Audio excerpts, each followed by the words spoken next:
Israel అయితే భారీ దాడులకే పాల్పడుతోంది. ఏకంగా 400 మందికి పైగా ప్రాణాలు తీసింది. పశ్చిమాసియాలో జరుగుతున్నటువంటి ఈ అతిపెద్ద రణరంగం అనాలి. గాజా స్ట్రిప్ మీద ఇజ్రాయెల్ భీకర వైమానిక దాడులకి దిగింది.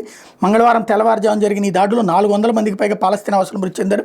వీళ్ళలో ఎక్కువ మంది మహిళలు, చిన్నారులే ఉన్నారన్నటువంటిది హమాస్ చెప్పేటటువంటి మాట. హమాస్లో 17 నెలలుగా కొనసాగుతున్నట్టు పోర్లు ఏడాది జనవరి నుంచి కాల్పుల విరమణ అమల్లో ఉన్న దానికి ఒక్కసారిగా తూట్లుపడినట్టయింది. ఒప్పందంలో మార్పులు చేయడానికి హమాస్ తిరస్కరించడంతో దాడులకు పాల్పడాలని ఇజ్రాయెల్ ప్రధాని బెంజమిన్ నెతన్యాహు ఆదేశించారు. ఖాన్ యూనిస్, రఫా, ఉత్తర గాజా, గాజా సిటీ ప్రాంతాల్లో తాజా వైమానిక దాడులు చోటు చేసుకున్నాయి. కాల్పుల విరమణ ఒప్పందం కొనసాగింపుకు హమాస్ అంగీకరించిన కారణంగానే దాడులకు ఆదేశించినట్టు నెతన్యాహు చెప్పారు. బందీలను విడుదల చేయడానికి హమాస్ పదే నిరాకరిస్తోందని, యుద్ధ లక్ష్యాలను సాధించడానికి గాజాలోని హమాస్ స్థావరాల లక్ష్యంగా ఐడిఎఫ్ దాడులు చేస్తుందని ఆయన ఎక్స్లో పోస్ట్ చేశారు. ఇజ్రాయెల్ ఇప్పటి నుంచి హమాస్కి వ్యతిరేకంగా చర్యలు తీసుకుంటుందని చెప్పారు.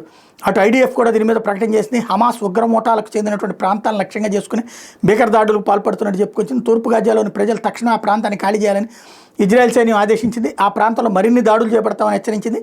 గాజా మీద వైమానిక దాడులు చేయకముందే ఇజ్రాయెల్ తమను సంప్రదించారని అమెరికా మరొక వైపును ధృవీకరించింది.